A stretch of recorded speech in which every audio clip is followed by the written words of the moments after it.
Bueno, pues yo creo que ya sí. Ok. Sí, ya. Muy buenas tardes, bienvenidos. Muchas gracias por acompañarnos este viernes 6 de junio.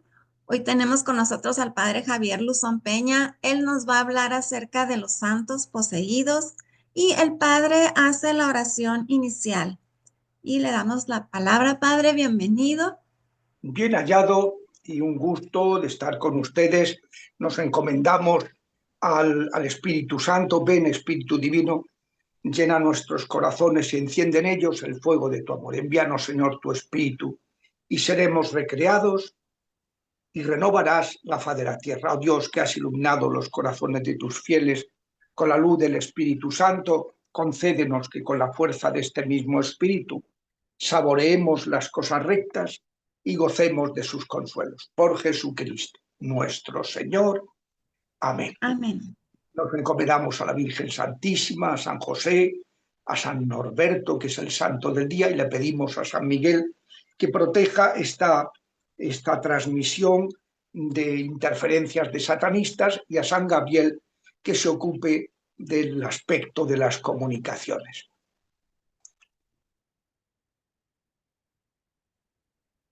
Bueno, pues adelante, padre. Estamos aquí todos listos y usted al final nos dirá si tiene tiempo de hacer la bendición de sacramentales para que se vayan preparando todos si puede. Bueno, pues sí, sí, que se preparen y bendecimos los sacramentales.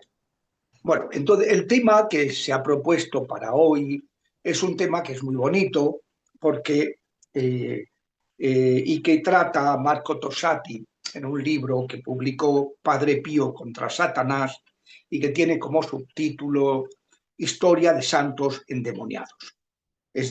Lo publicó la editorial Homo Legens y es pues un libro que conviene saber que existe porque, a ver, la tendencia normal en la gente que no conoce pues la realidad de la acción extraordinaria de los diablos, que no la conoce bien, pues la tendencia normal es a ser como los amigos de Job.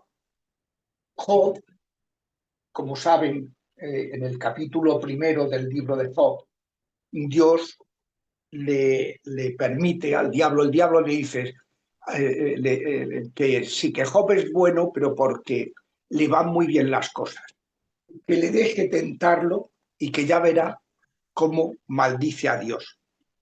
Y entonces el Señor, que confía en Job, y le dice que no, y que puede tentarlo, pero que a él no lo toque. Entonces empiezan a sucederle todo tipo de desgracias, lo que se llaman vejaciones, que son cosas externas, desgracias a tu alrededor, en tu familia, en tal, pues todo tipo de cosas lamentables. Pero Job no maldijo al Señor.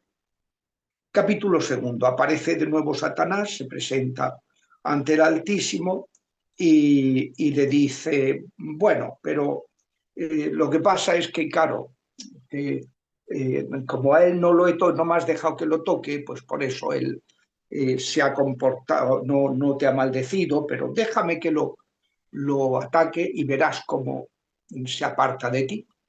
Entonces Yahvé le dice al diablo que de acuerdo, pero que no lo mate.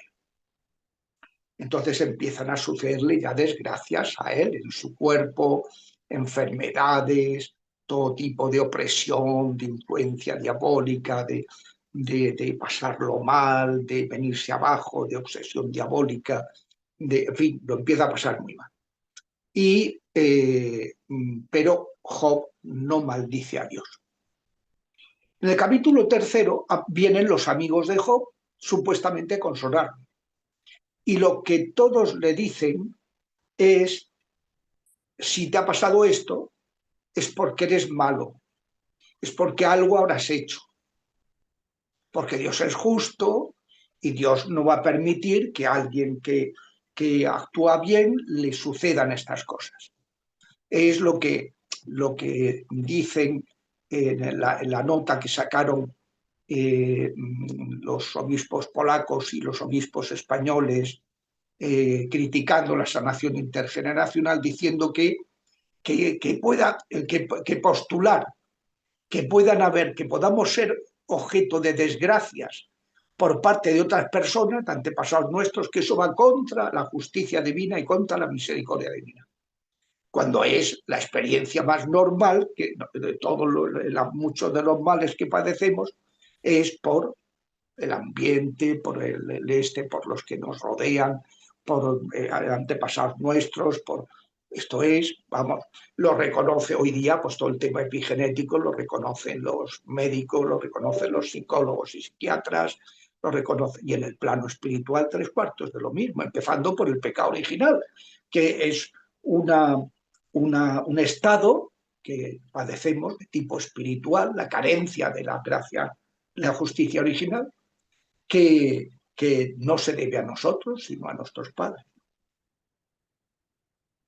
Entonces, pues no, pues estos, los peritos que han elaborado esas notas de la conferencia polaca y luego repitió la conferencia española, pues dicen eso, caen en el buenismo y que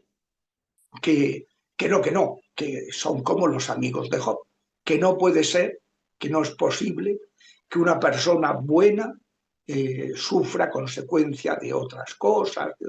Bueno, pues en el libro de Job precisamente lo que se demuestra es lo contrario. Es como explica Yahvé en el capítulo 38, los amigos de Job van dialogando con él les va respondiendo y va diciendo que él no ve, que no tienen razón, que él no ve que esto se deba a pecados que él haya cometido, que él no ve que tal, pero él está hundido, él está deprimido, él está hundido, pero él no reniega de Dios y desde luego no entiende su situación. Y Yahvé se le aparece, interviene en el capítulo 38, 39, 40, 41 y 42, en que acaba el libro, para decir, no tenéis razón, dice el capítulo 42, los amigos de Job, no tenéis ni idea, habéis ofendido a mi siervo y no tenéis ninguna razón. Y yo lo voy a bendecir el doble de lo que tenía antes, el doble en hijos, el doble en tierras, el doble en bienes, el doble en ganados, el doble en todo, en todo, en todo. En ovejas, en ganados, en tierras, en todo. Lo bendice el doble. Pero a Job le dice, tú no has renegado de mí, pero has fallado en una cosa, que es que has pretendido entenderlo todo y controlarlo todo. Has pecado de racionalismo, de tener todo en tus manos, y eso es algo que solamente Dios tiene todo en sus manos, todos los elementos del problema, ¿no? Los factores del problema, solamente lo tiene Dios, ¿no? Tú estabas cuando yo creé el universo, cuando separé los montes de las aguas, cuando puse las estrellas del cielo. Tú estabas cuando tú sabes cómo paren las gacelas, tú sabes cómo... yo fui el que puse al Leviatán y al otro y al tal. O sea, va diciéndole que al ser humano se nos escapa prácticamente todo y que no podemos caer en el racionalismo. Bueno, pues eso es lo que vienen a decir los amigos de Job. Algo habrá hecho. Y entonces, ¿qué sucede? Pues que cuando la gente se encuentra ante personas que están padeciendo desgracias ya muy llamativas, que no ya posesión, sino unas desgracias pues que le han echado un amarre y se ha roto su matrimonio, que tiene una situación de ruina tremenda, recurrente, de enfermedades recurrentes una detrás de otra, pues lo que viene a pensar la gente es que algo habrá hecho. Por eso cuando hice el libro de las 6 puertas, este manual de exorcística moderna, en que pues explico estos fenómenos como son y cómo atacarlos, le puse como título Las 6 puertas del enemigo. ¿Por qué? Porque el origen es importante cuando tú quieres curar una enfermedad, diagnosticarla. Hay que diagnosticarla. Entonces, pues te hacen un TAC y una resonancia magnética si no ha servido el TAC y un PET-TAC porque quieren ver en acción las células tal de no sé qué, no sé cuánto. O sea, quieren diagnosticar muy bien, saber cuál es la causa y cómo, para luego saber cómo combatirla, ¿no? Pues esto es lo mismo. Hay 3 puertas de las que sí somos responsables, se deben a culpas propias del que padece todo esto y, y una segunda parte que son 3 puertas de las que no tenemos ninguna culpa y que pueden explicar que haya gente, incluso santa, que haya padecido vejaciones, opresiones diabólicas, obsesiones diabólicas y posesiones. Y de esto se trataba de tratar en esta sesión, de conocer cómo ha habido santos, empezando por el santo Job, santos que han estado atacados de manera preternatural por los diablos y que no se debe a culpa suya. Y hay pues muchos, empezando por Job, pero hay muchos en la historia de... Y vamos a ver, San Juan María Vianney es un santazo, es de los curas, es el patrono de los párrocos. Pues un hombre que no tenía mucha capacidad para los estudios, pero que era inteligente, pues luego se ve por sus sermones, sus cosas, pero tuvo mucha voluntad y lo sacó, a pesar de que tenía dificultades para... Y lo que tenía una santidad, entonces, pues cuando lo ponen en Ars, pues le dice el obispo, no hay mucho amor a Dios aquí, pero tú lo pondrás. Y efectivamente, a base de su oración, su espíritu de eucarístico, su espíritu de adoración, su espíritu de penitencia, pues transformó toda Francia, que venían a confesarse con él de todas partes de Francia. Y claro, el diablo lo atacaba. Como era un foco justo después de la Revolución Francesa, o sea, estamos hablando del siglo XIX, finales del XVIII y comienzos del XIX. Entonces, pues el diablo se cebaba. Y, por ejemplo, él empezó ya a atar cabos y a darse cuenta que cada vez que le pegaban una paliza por la noche, le tiraban de la cama, lo apaleaban, lo arrastraban, lo tal. Es que al día siguiente venía un pez gordo a confesarse. Pez gordo se entiende una persona que lleva muchos años sin confesarse. Entonces, pues, y claro, el diablo que quería era que no pudiera levantarse, porque estuviera molido, estuviera agotado y que eso, ¿no? No se levantara, ¿no? Entonces ya empezó a atar cabos y a reírse de esos ataques, de esas vejaciones diabólicas. Y por poner más ejemplos. Teresa de Calcuta.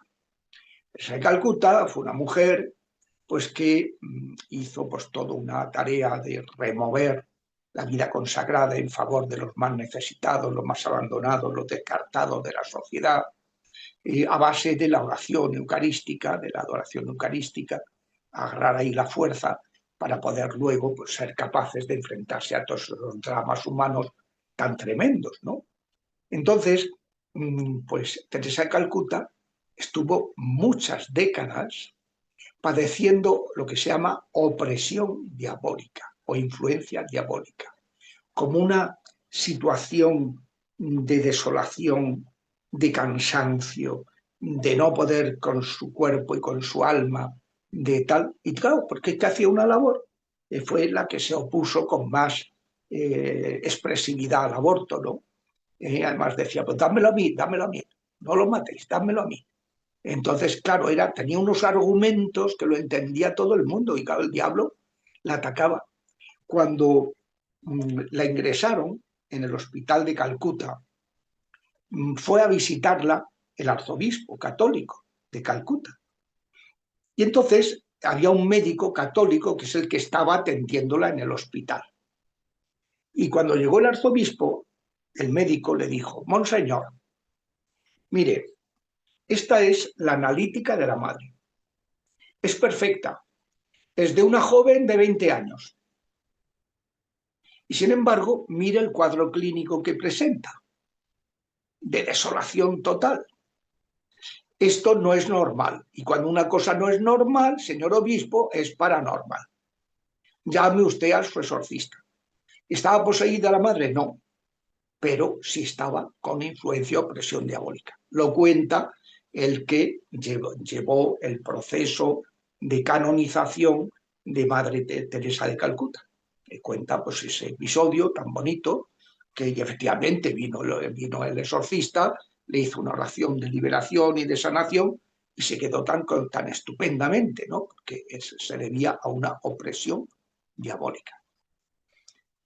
El Padre Pío, desde los 5 años, que tuvo unos fenómenos místicos impresionantes, razón por la cual pues, tuvo tantísimas envidias y le atacaron mucho, empezando en su propia orden. Los capuchinos lo hicieron la vida imposible.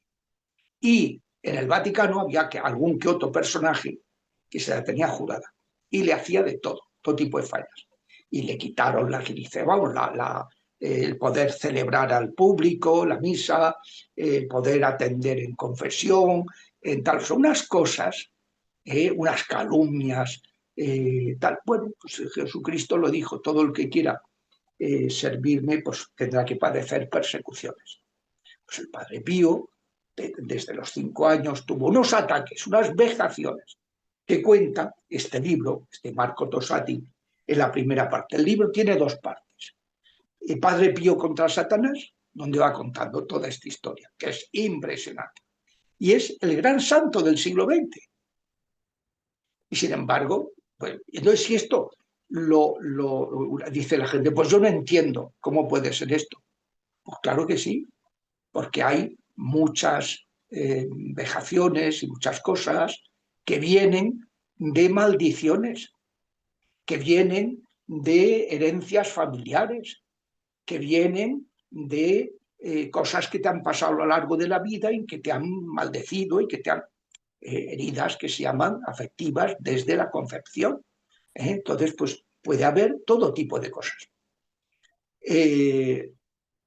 Cuando vi la película de El exorcismo de Emily Rose, me quedé con la pregunta, porque esta Emily Rose se llamaba Anneliese Michel, es una chica alemana de la primera mitad del siglo XX a quien la Virgen le muestra que el Señor ha permitido su posesión, tenía posesión, se empezó a manifestar desde los 20 años, que el Señor había permitido su posesión para mostrar en la Alemania materialista de la mitad del siglo XX, que negaban la existencia del espíritu, de lo espiritual, y negaban, por supuesto, la existencia de los demonios, pues que esa posesión mostrara, y llegó un momento que existían los demonios, claro, existía el espíritu, y llegó un momento en que la Virgen se le aparece y dice: mira, ya has dado testimonio suficiente. Tienes 2 opciones. Una, que te libere ya. Y 2, seguir adelante, en cuyo caso morirás y habrá un testimonio judicial, porque habrá un juicio y toda Alemania se enterará en ese juicio de la existencia del diablo. Entonces la chica, Anneliese, aceptó el martirio, siguió adelante y efectivamente el demonio la mató. Con permisión divina, ¿no? Es un martirio que acepta para un bien muy grande. Entonces, yo siempre me preguntaba, bueno, vale, el para qué de su sufrimiento está claro, porque la Virgen se lo mostró. Pero ¿y el por qué?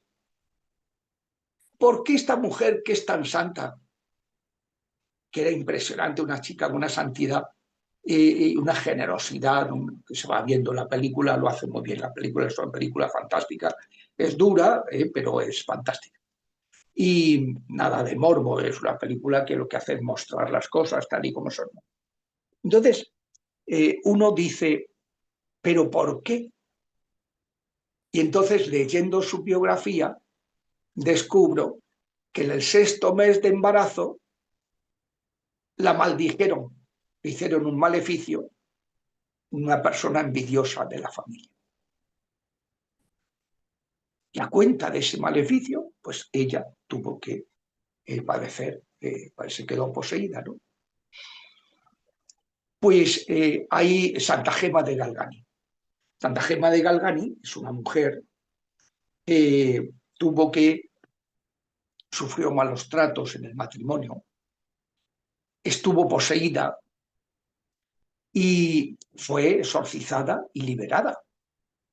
Y ella recibió el carisma de liberación, así como, por ejemplo, Santa Hildegarda, fue una gran exorcista, Santa Catalina de Siena, otra, Santa Hildegarda en el siglo X, Catalina de Siena en el siglo XV, cuando en esa Europa que estaba repodrida, como cuenta ella en el diálogo, en su obra El diálogo, que es un diálogo que mantuvo con Jesucristo y que puso por escrito, pues cuando los sacerdotes no conseguían expulsar algún demonio, acudían a ella y ella les alcanzaba la liberación de momento. Bueno, pues Gema de Galgani, Santa Gema, cuando fue liberada, recibió también el carisma de liberación y fue una mujer con un carisma igual que, por ejemplo, Santa Laurita de Montoya, allá en Colombia, que una mujer que recorrió, que evangelizó por el Amazonas, por todas partes, fue metiéndose en todos los líos y todas las cosas, una mujer con un carácter fantástico, una fuerza interior tremenda y que, pues bueno, que alcanzaba también la liberación a muchísimos poseídos, ¿no?, que había en estas zonas, ¿no? Son en toda la zona del Amazonas, las culturas estas son muy animistas, invocan a los demonios, entonces, pues claro, es un problema, ¿no? Y que eso no se cuide, ¿no? Como pasa, pues ahora mismo pasa en algunos países, ¿no?, de Latinoamérica, por ejemplo, en Brasil, pues el demonio está súper suelto y sin embargo no se le combate apenas, ¿no? No hay sensibilidad hacia la oración de liberación, ¿no? En Perú yo no sé si hay algún exorcista, puede ser que haya alguno, pero tampoco hay una cultura donde hay una cantidad de poseídos. Yo lo digo por gente que me he encontrado aquí en España provenientes de Perú, ¿no? Hay eso que apenas les combate, ¿no? Pues, pues eso, Gema recibió, Santa Gema de Galgani, ese carisma de liberar a la gente. Y es de las personas que yo en el ministerio de exorcismo, pues uno de los que invocaba y que tenían una fuerza enorme, San Pío, Santa Gema, Santa Laurita de Montoya, San Juan María Bernay, son gente que ha padecido y que luego el Señor les premia con un especial poder de intercesión para liberar en estas cuestiones. También hay en este libro de Hace dos cosas, el autor, que es tratar, por una parte, santos desde el siglo X, porque dice, antes del siglo X hay muchas, dice, me he encontrado, dice Marco Tosati, con muchas historias, pero que no las veo suficientemente documentadas como para poder presentarlas de una manera muy rigurosa. Entonces, como me gusta ser riguroso, pues voy a restringir la narración a una serie de santos, ¿no? Entonces, por ejemplo, él se centra en Cristina de Stommel en el siglo XIII, que tuvo fenómenos místicos desde pequeña, desde los 15 años, tuvo vejaciones, padecía una aversión en determinados momentos, aversión a lo religioso por posesión, ¿no? Y al mismo tiempo tenía fenómenos místicos y muere pues a los 70 años, después de haber tenido una vida muy dura en este sentido, ¿no? 2 siglos después se puede hablar de la beata Eustoquia de Padua, que muere a los 25 años y que desde los 4 estuvo con unas vejaciones tremendas. Esta chica era hija de un adulterio sacrílego, es decir, en un monasterio estaban las monjas un poquito alborotadas, muy mundanizadas, y una de ellas se lió con uno que venía un mantenedor, un trabajador que tal, y quedó embarazada. Y entonces, pues, esta chica, la hija Eustoquia de Padua, pues padeció un rechazo, unos ataques tremendos hasta el final de su vida, y al final fue liberada. Antes de morir fue liberada, pero tuvo una vida tremenda, ¿no? Otra que también una mujer santa, beatificada, igual que la Stommel, ¿no? La Cristina de Stommel. Luego, pues está Santa Miriam de Jesús crucificado, Miriam Boardí, que es la arabita, que es la pequeña santa árabe. Yo tengo aquí unas reliquias suyas, le voy a mostrar la imagen de la santa, porque es muy guapa, y tiene esta carmelita.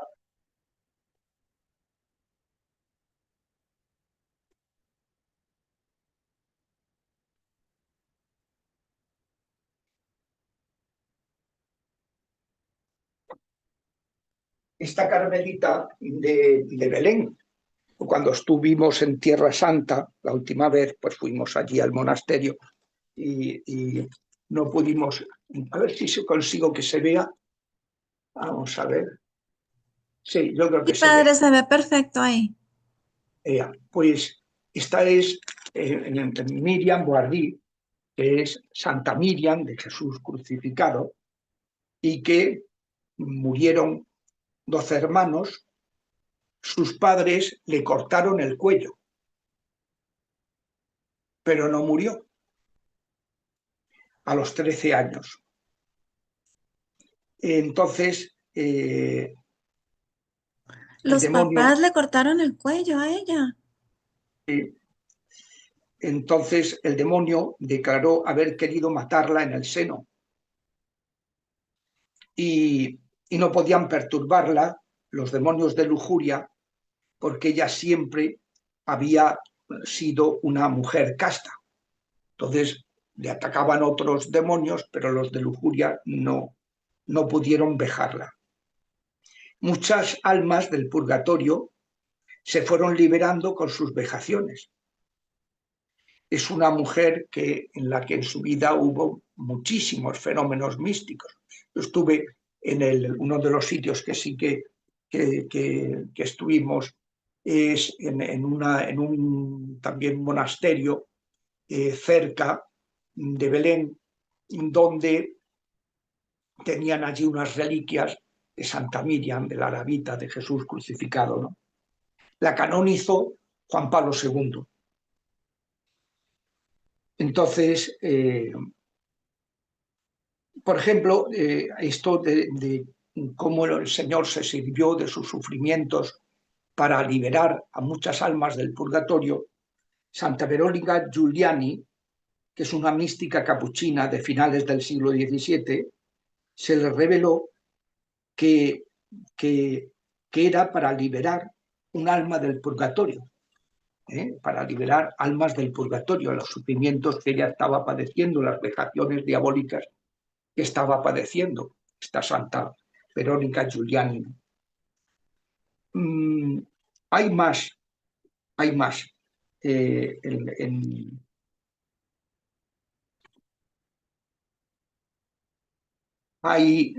bueno, hay monasterios que han sido atacados, eh, por ejemplo, en Marsella, las Ursulinas de Loudun, Marie des Vallès.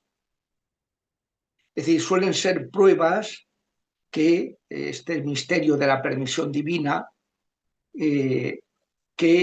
pruebas para la purificación, y donde la causa más frecuente de que sucedan estos acontecimientos son los maleficios. Los maleficios. Bueno, es que tampoco quiero dedicarme a leer el libro, porque en esta última parte, después de contar la historia de Santa María de Jesús crucificado, pues ya dice, bueno, ahora santos varios que, que aparecen en distintos momentos, también algunos anteriores al siglo X, y ahí pues las molestias son muy grandes, ¿no? Por ejemplo, el padre Giovanni del Castillo, jesuita del siglo XVI, que obsesionado por el diablo blasfemaba contra su voluntad.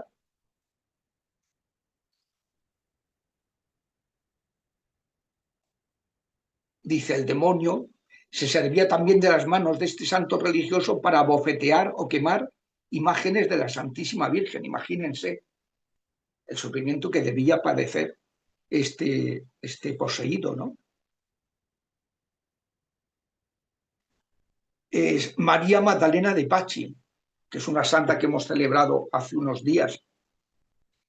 Pues ella abandonó el coro, corrió al comedor para agarrar un cuchillo e intentar quitarse la vida. En otra ocasión, temiendo caer víctima de un impulso análogo, hizo que la ataran.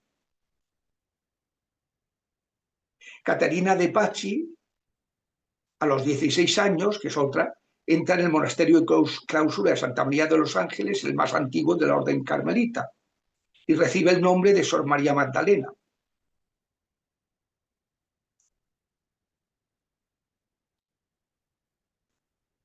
Tuvo grandes experiencias místicas, pero también pues grandes ataques de los diablos. Es lo mismo que le pasó al Padre Pío, que desde los 5 años tuvo las dos cosas.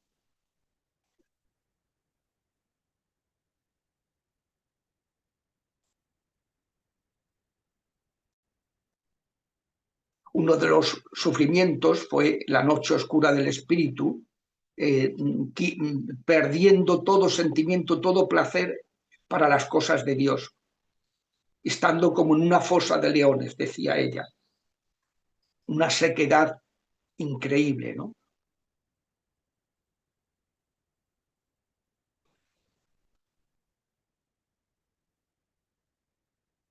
Padeció el odio a lo sagrado, que tenía un odio visceral a lo sagrado, ¿no?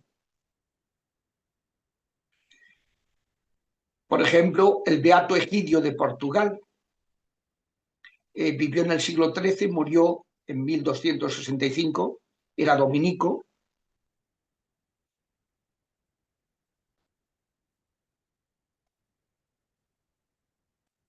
Y fue un gran experto en medicina, contó con el favor del rey.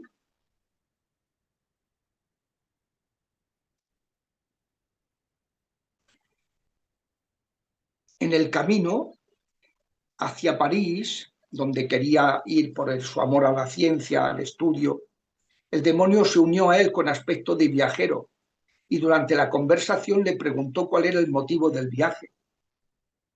Alabó la intención, no la meta, y le dijo que sabía cómo podría llegar al vértice del conocimiento en farmacia y medicina sin recorrer tantas millas.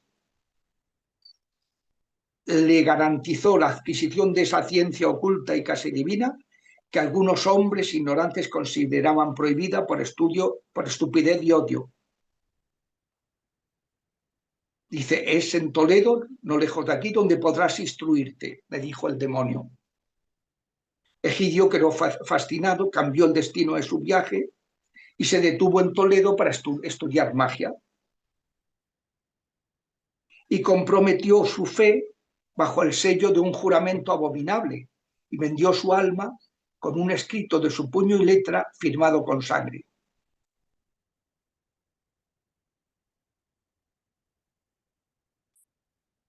Estuvo 7 años en Toledo y luego, convertido ya en experto en esas disciplinas ocultas, recibió permiso para partir. Llegó a París, en poco tiempo conquistó los aplausos de toda la universidad, el título de médico, permiso para ejercer la medicina, realizó curas maravillosas y era todo ocultista. Y un día, estando en París en su biblioteca, con las puertas cerradas, se le apareció un fantasma con aspecto de hombre armado, montado en un caballo de mármol. Y en tono de amenaza le hizo, cambia tu manera de vivir, cambia tu vida, y desapareció. Pero volvió Egidio a su vida desordenada. Al cabo de unos días se vio de nuevo enfrentado al caballero de mármol y le dijo, cambia, cambia, cambia tu manera de vivir, si no lo haces te mato. Egidio, aterrorizado, respondió, lo cambiaré, señor, y perdóname si no he obedecido más rápidamente a tu primera orden. Entonces le tocó ligeramente el pecho con la lanza, apenas sobre el corazón. Pero a Egidio le pareció que la punta le hubiera penetrado en profundidad. Quemó sus libros de magia y cuando llegó a Palencia vio a unos dominicos construyendo su monasterio y que les faltaba de todo.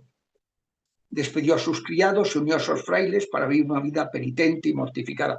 Acabó siendo santo, pero padeciendo pues grandes vejaciones, ¿no? Como consecuencia de, pues esto, como hoy día muchas veces hay gente que se dedica al yoga, al mindfulness, al reiki, a prácticas de estas de nueva era, y luego, pues claro, luego están fatal a la hora de curarse, ¿no? De liberarse de las consecuencias de todas estas atrocidades, ¿no? Luego está, por ejemplo, vejaciones, por ejemplo, la Beata Inés de Langeac, dominica, canonizada por Juan Pablo II en 1994. Es de la Francia del siglo XVII.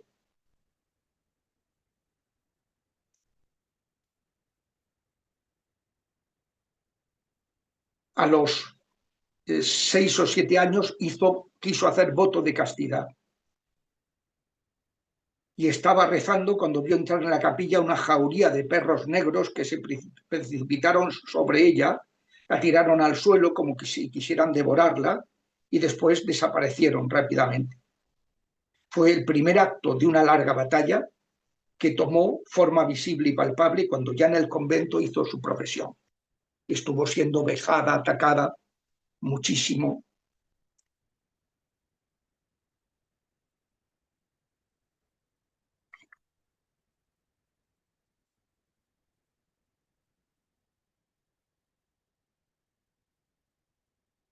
Bueno, luego se refiere a San Juan María Vianney, que ya lo hemos comentado.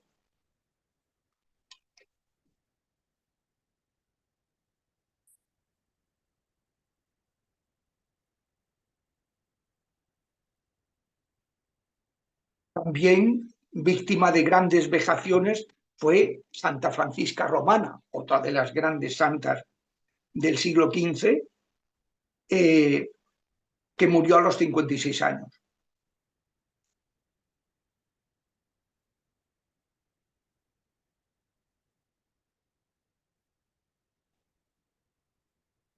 Una noche estaba orando en su celda, fue aferrada con violencia por el diablo y llevada a un pórtico adyacente a su celda que se levantaba sobre la calle, amenazando con dejarla caer. Otra noche el diablo puso ante ella un cadáver, que podía ser verdadero o de un demonio disfrazado, pero que olía terriblemente y lleno de gusanos.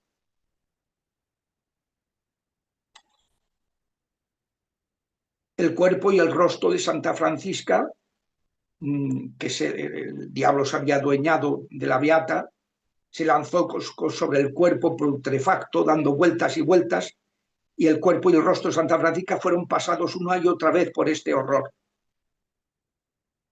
Y al irse el perseguidor, el diablo, sus vestidos y su cuerpo estaban tan sucios que no consiguió liberarse de esta infección incluso después de haber lavado varias veces sus vestidos.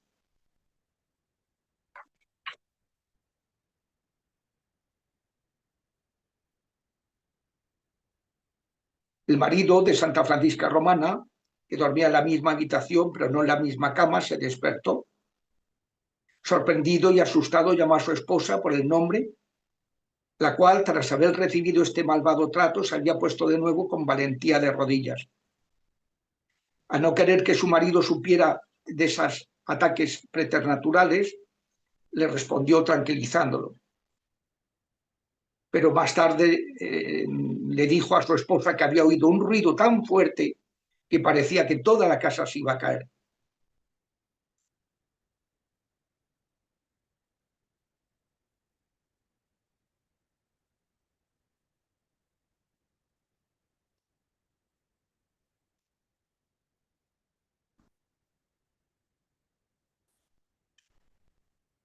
Luego, Santa Coleta de Corbí, reformadora de las Clarisas, que se representa a menudo con pajaritos porque se decía que comprendía su lenguaje.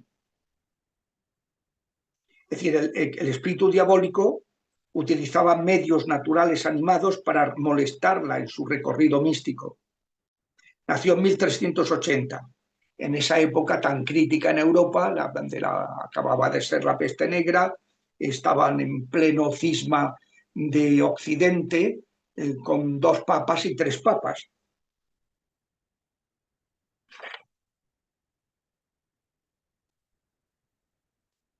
Pues sentía una repulsión instintiva por las hormigas. Y en el convento de Besançon los diablos la perseguían llenándole de esos animales sus lugares y objetos preferidos, su oratorio, sus libros, insectos, moscas en Languedoc. En Picardía invadieron su cama y oratorio caracoles, tortugas. Normalmente cuando son bichos se deben a demonios de envidia, secuaces de Belcebú, que es el príncipe de los...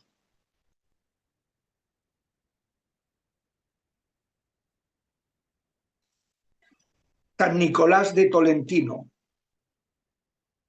de la Orden de los Frailes Eremitas de San Agustín, autor de milagros portentosos,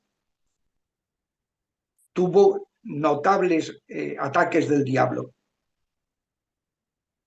Una noche, estando rezando en su oratorio, vio al diablo apagar la lámpara, tirarla al suelo y romperla.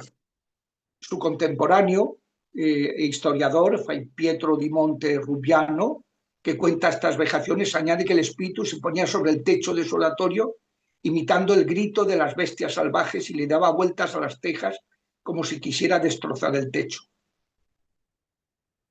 La beata Verónica de Vinasco, nacida cerca de Milán en 1445,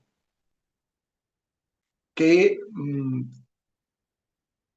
estuvo estudiando para poder entrar en las Agustinas de Santa Marta de Milán.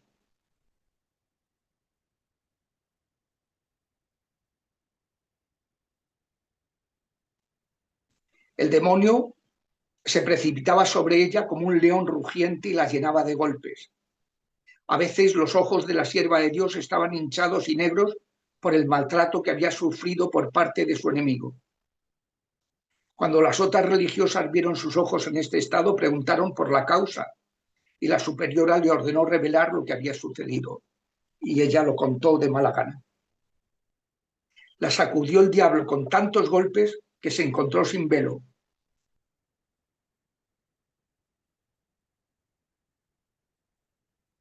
Cuando empezó a tener éxtasis, el enemigo el diablo la atormentó todavía más.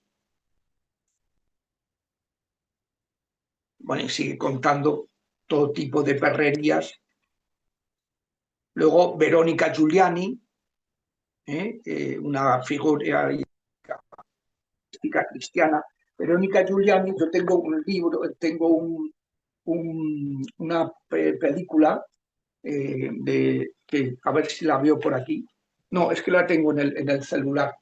Entonces, que es, hay una película, Santa Verónica Giuliani, que es una persona espectacular.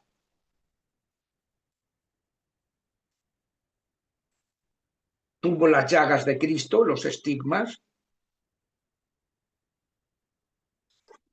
y bueno, le prohibieron, la persiguieron diciendo que se lo había hecho ella, le prohibieron recibir la comunión.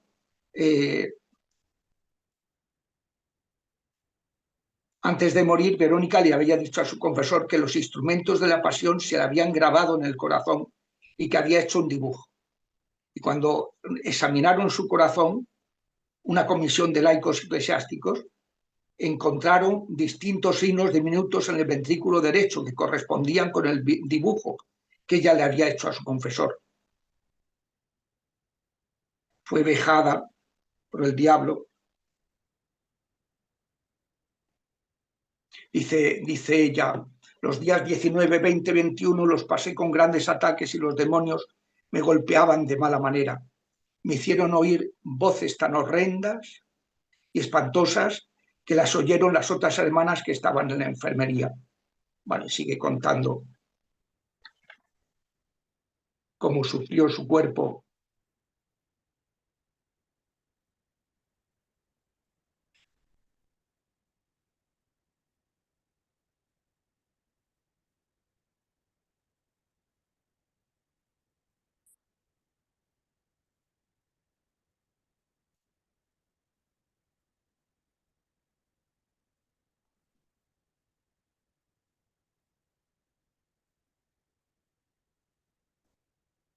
Luego Ignacio de Loyola, Giampaolo, que fue durante mucho tiempo el compañero de Ignacio de Loyola, durmiendo una noche en una cama al lado de la suya, se despertó debido a un ruido de golpes y gemidos de San Ignacio.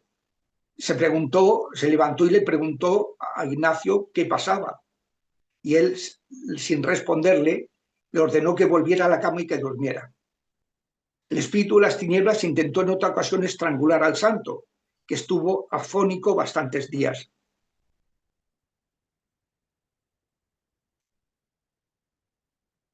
Santa Ángela de Foligno, San José Calabria, San Juan Bosco, San José de Cupertino y otros muchos que no se detiene el autor, Marco Tosati, porque dice, por exigencia de espacio y confiando en el antiguo dicho latino, intelligenti pauca sufficium, al que es inteligente le bastan pocos datos. Dice, ¿es posible que todos estos santos y santas fueran visionarios, enfermos mentales o devotos, o en mejor de los casos, devotos fabuladores? Por favor, y acaba con ese, por favor. Este Marco Tosati, claro, el tío, bueno, el autor, se le ve que está muy mosca contra todos estos racionalistas que dicen, no, estos son cosas psicológicas, digo, cosas psicológicas, métete en el pellejo, en el sufrimiento que han pasado estas personas y van a ser cosas psicológicas. Bueno, pues ahí lo dejamos. Hemos dado un buen repaso a toda una, como ven, pues santos que han sufrido vejaciones, opresiones, obsesiones y posesiones. Mire, padre, pues entonces como conclusión podemos sacar también que todos los ataques que usted está sufriendo es porque usted es un santo. A lo mejor iba a ser un No, santo después. no, por Dios, no, por Dios, no liemos las cosas, no liemos las cosas. Eso que lo juzgue el Señor y ya está. Vamos a ver, está clarísimo que todo el que quiera seguir a Cristo y que combata al diablo va a ser atacado O sea, que eso es señal de que estamos combatiendo, eso es evidente. Luego, Sí. no se puede olvidar que llevo varios años denunciando que hay muchas diócesis donde no atienden a la gente. Porque o bien los obispos, hay obispos que no nombran exorcistas, desobedeciendo al Papa Francisco, que les escribió en 2018 una carta diciéndoles que por favor, que estaban hartos en Roma de recibir denuncias de obispos que no atendían a la gente. Y entonces hubo obispos que nombraron y que instituyeron exorcistas, pero otros no. Hay lugares donde esto es un tema que no, que es que pasan olímpicamente de los sufrimientos, una falta de calidad pastoral gravísima, ¿no? Y luego hay exorcistas que han sido nombrados, pero no han sido formados. Y entonces, pues tienen miedo, no saben hacerlo y no atienden a la gente. Al final, los marean, los mandan al psiquiatra, los mandan a esto, lo otro, no les rezan. Y claro, eso lo vengo denunciando desde hace muchos años. Y yo comprendo que haya obispos que no han obedecido al Papa o que haya miembros de la Asociación de Exorcistas que en lugar de dedicarse a formar, a procurar que estén bien formados los exorcistas, pues están en otras historias, pues que todo eso les siente mal, yo lo comprendo, y que ataquen, y que empleen formas que no son evangélicas. Bueno, todo eso no me sorprende, ni me afecta, ni me parece que sea tal, ¿no? Que sea, bueno, es normal. Lo que tenemos que hacer es rezar para que todo esto, este ataque y estos errores en los que se basan estos autores anónimos de la nota de la asociación, nota que no han colgado en su página web, ¿eh? O sea, que es que tiene WhatsApp, tiene una nota para uso interno, la filtran, pero no la cuelgan, no quieren hacerse responsables.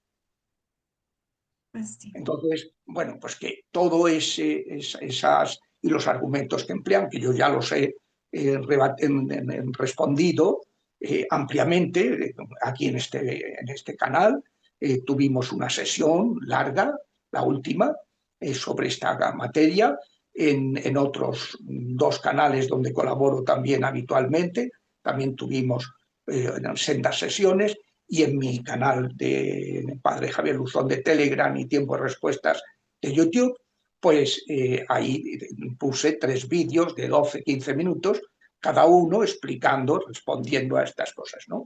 Y bueno, luego pues vamos a pedir a la autoridad en la Iglesia que estudien el tema y que se pronuncien, porque claro, si hay unos obispos que firman una nota, que yo lo comprendo porque a veces obispos tienen muchas cosas, llegan a la conferencia episcopal que hay un comunicado sobre no sé qué, lo miran a lo mejor algunos, no muy despacio, y claro, pero que se diga que es contrario a la misericordia divina el que podamos padecer por culpa de otros, pero hijo, pues si esto lo estamos padeciendo todos los días, ¿cómo habrá el contrario?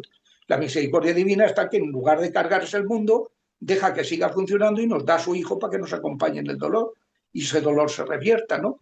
O que se diga, por ejemplo, pues que el único pecado que tiene consecuencias en los demás, en los descendientes, es el pecado original, y citan un texto del Concilio de Trento que no dice eso. O que digan que no hay comunión en el pecado y solo en la santidad, cuando resulta que la doctrina de la Iglesia es la contraria, pero están en el buenismo, y esto lo han firmado en la conferencia episcopal polaca y la española, ¿eh? O sea, que solamente hay pero vamos a ver si San Pablo VI en Indulgenciarum Doctrina número 4 y 5 dice lo contrario, y Juan Pablo II en Reconciliación y Penitencia 16e dice exactamente lo contrario. ¿Cómo pueden decir? Y Ratzinger en su escatología conocidísima dice lo contrario. Es decir, ¿cómo pueden decir estas cosas, ¿no? Por eso es un tema que es importante, porque claro, si tiene que clarificarse, la Iglesia tiene que aclarar que eso no se puede sostener como doctrina de la Iglesia, algo que no lo es, que no lo es y que al contrario, es un error. Entonces, pues, pero en fin, yo creo que todo esto va a servir para que se estudien estos temas. Vamos a rezar para que sea así. Con todo Y el vamos favor de Dios. a la bendición de los sacramentales. Ok, entonces vayan todos por sus sacramentales. No sé si después va a tener tiempo de que Denise pueda leer algunos comentarios y preguntas de YouTube, pero ya vemos ahorita que haga la Venga, bendición de sacramentales. vamos por partes, vamos paso a paso. Oh Dios, que para la salvación del género humano hiciste del agua un gran sacramento, atiende propicio nuestras súplicas e infunde en este elemento la fuerza de tu bendición, para que esta criatura tuya, poniéndose al servicio de tus santos misterios, asuma la eficacia de la gracia divina para expulsar los demonios y curar las enfermedades, para que cualquier cosa perteneciente a los fieles que sea rociada con este agua quede liberada del mal, que no se instale en ella el espíritu maligno, se alejen todas las asechanzas del sutil enemigo, a fin de que tus fieles incólumes, por la invocación de tu santo nombre, se vean libres de todo su poder. Por Jesucristo nuestro Señor. Amén. Amén. Suplicamos humildemente, Dios Todopoderoso, que te dignes bendecir esta sal, del mismo modo que mandaste al profeta Eliseo arrojarla al agua para remediar su esterilidad. Te rogamos que allí donde se derrame esta mezcla de sal y agua, ahuyentado el poder del enemigo, seamos protegidos con la fuerza del Espíritu Santo. Por Jesucristo nuestro Señor. Amén. Y hay que echar un granito de sal en el agua. Te exorcizo, criatura del aceite y todos los objetos piadosos aquí presentes.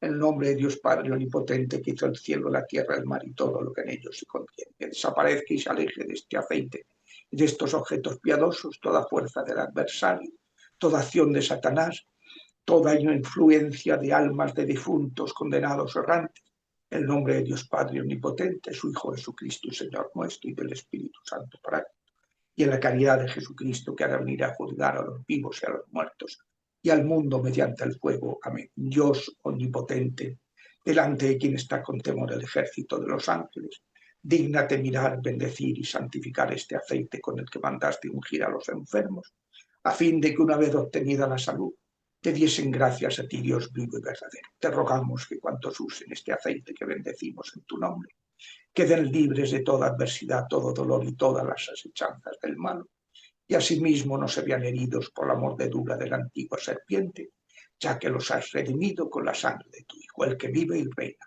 por los siglos de los siglos.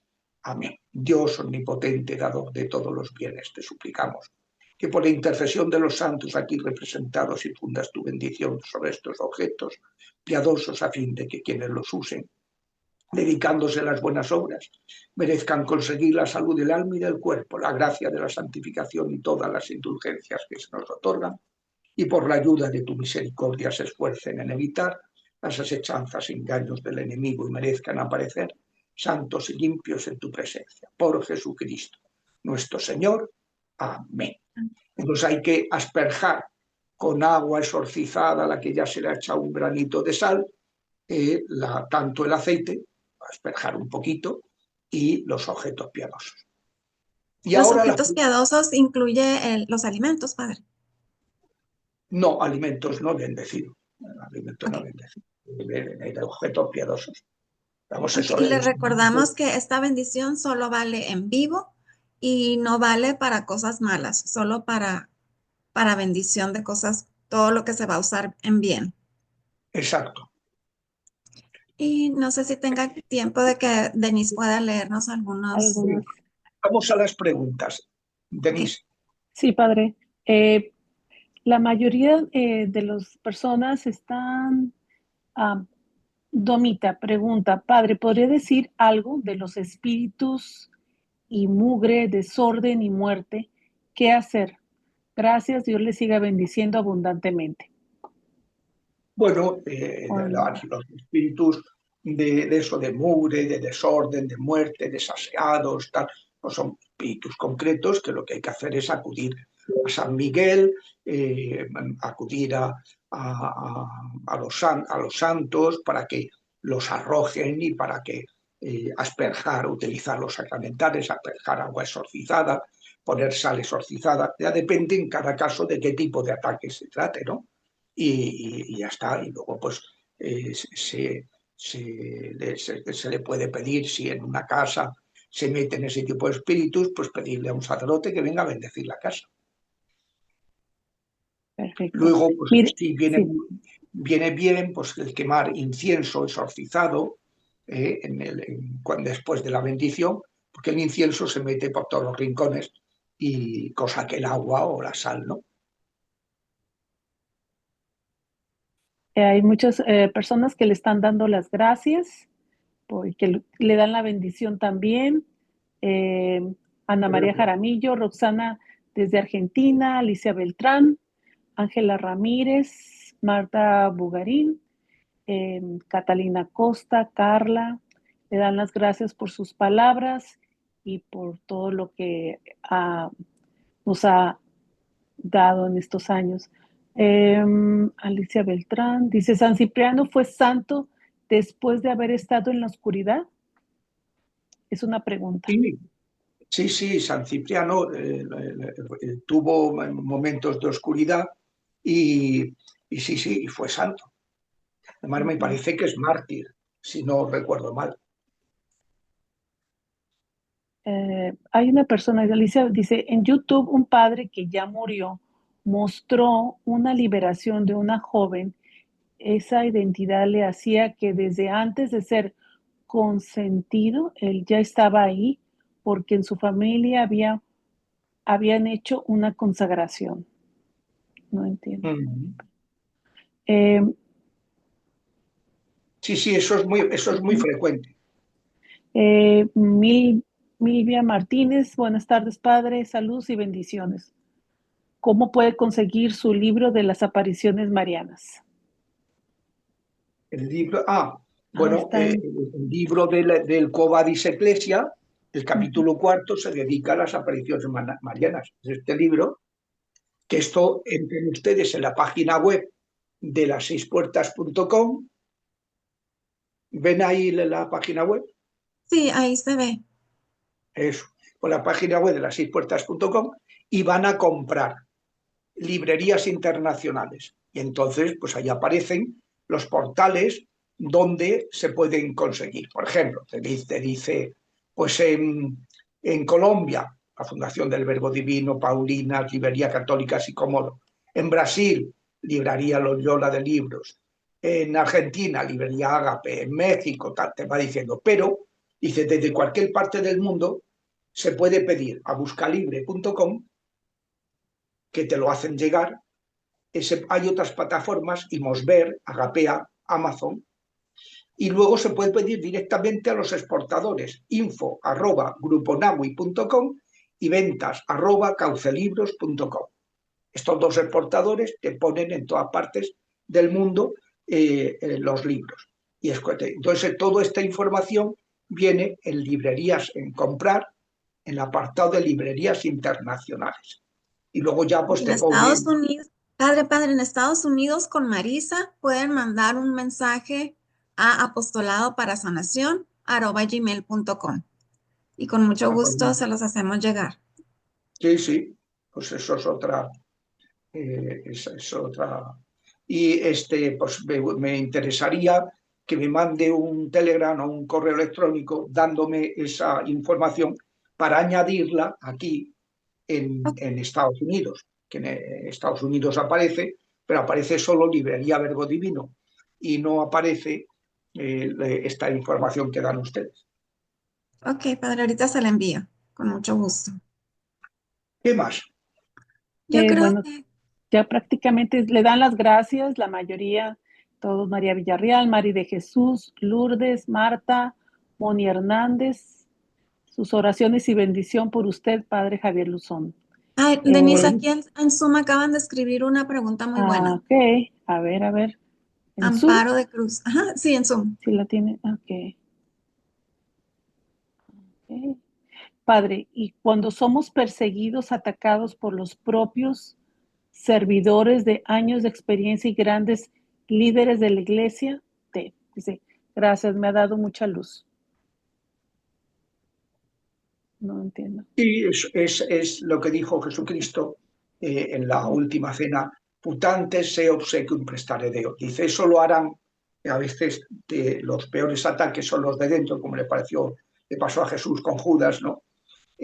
Porque no han conocido ni a mí ni a mi Padre. Son personas religiosas, pero que no conocen a Dios. Hay que distinguir entre la gente espiritual, que tiene al Espíritu Santo y por tanto aman a Dios y al prójimo, y la gente religiosa, como los fariseos, que hacen prácticas a la carta, se han hecho una religión a la carta, pero ni conocen a Dios ni conocen a los hombres. Y por eso, pues, pensando que hacen un servicio a Dios, como le pasó a San Pablo. San Pablo era un tío súper religioso, súper sectario del fariseísmo, súper formado en el fariseísmo, pero no era espiritual.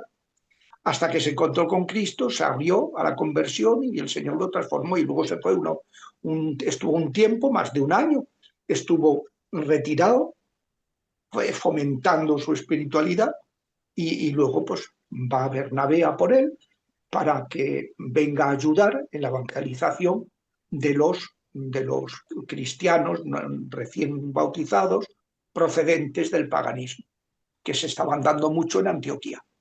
Y luego ya el Espíritu dijo, apartarme a Bernabé y Pablo a Pablo para la misión apostólica que les tengo confiada. Y los mandó a hacer esos 4 viajes apostólicos. O sea que ese es el punto. Entonces siempre Jesús pues, explicó que hay gente pues, que es eso, que es religiosa, que creen que están haciendo un servicio a Dios y en realidad se están sirviendo a sí mismos y no conocen ni al Padre ni al Hijo, porque no tienen el Espíritu. Claro. Muy bien. Bueno, no sé. Nada más hay una última que Diana Carrillo pregunta si es posible que en una casa esté el espíritu de una persona fallecida. Por ejemplo, dicen que el de una suegra pues está preocupada de la situación del matrimonio de su hijo. Sí puede estar, sí puede darse que la gente cuando fallece, pues si está muy preocupada por cosas, asignaturas pendientes que han dejado, por cosas, situaciones, pues que no acaben o sea, que estén afectas a esto. Esto lo explica Santo Tomás de Aquino en la cuestión 69 del suplemento a la tercera parte. Dice que Santo Tomás que Dios permite, dice que hay veces que los diablos aparentan ser santos, almas del purgatorio almas del purgatorio, y es mentira. Pero hay otras veces que Dios permite que los santos se comuniquen con los humanos para transmitir un mensaje. Hay cantidad de eso, San Pío de Pietrelcina, que se ha aparecido, de tal, o sea, de almas del purgatorio a las que Dios les da permiso para que comuniquen con los vivos, y en el fondo es una manera de pedir sufragios, que se rece por ellos. Esta tía Enriqueta o esta señora que estamos hablando, pues es evidente que necesita oración para encauzarse en su purgación y ya olvidarse del mundo de los vivos. Y luego también dice Santo Tomás de Aquino que hay almas de condenados que Dios permite que se aparezcan a los vivos como escarmiento, para que sepan la que les espera si no cambian. O sea, las 3 cosas pueden darse. Y al mismo tiempo también puede darse, como dice el ritual de exorcismos, que el diablo aparente, pero eso se discierne fácilmente. O sea, un exorcista con experiencia sabe distinguir inmediatamente si es un difunto del purgatorio o es un demonio. Porque los demonios son arrogantes, son orgullosos, no rezan, no se arrepienten, no invocan a Dios, no reconocen sus pecados, no piden perdón de nada, el agua bendita los quema. En cambio, las almas del purgatorio, perdidas o errantes, que están en el purgatorio, en una fase muy básica, ¿no?, del purgatorio, pues estos están súper arrepentidos, piden perdón, rezan, invocan a Dios, reconocen a Dios como su Señor, el agua bendita es como un bálsamo que los dulcifica y que los calma y que les hace un bien enorme. No tiene nada que ver, son 2 fenómenos completamente distintos. Claro, solo el que no tiene experiencia de estas cosas puede decir pues que no, que eso son todos demonios o son, que no tiene idea, estás hablando eres un demonólogo de despacho No se puede hablar de los diablos del despacho, tienes que haber enfrentado a ellos. Entonces, ese es el problema de esa nota, ¿verdad?, de la Asociación Internacional de Exorcistas, que dice muchas cosas que demuestran que lo que les falta es experiencia. A mí me gustaría saber quién la ha firmado para decir, bueno, pero vamos a ver, fulano, tú eres teólogo, pero tú no has sido exorcista, o tú eres exorcista, pero tú no has atendido a la gente, porque conozco gente que me ha dicho de ti que no las has atendido, que tienes miedo, o sea, quiero decir que las cosas hay que firmarlas, hay que dar la cara. Eso es lo noble, eso es lo otro, es una cobardía, ¿no?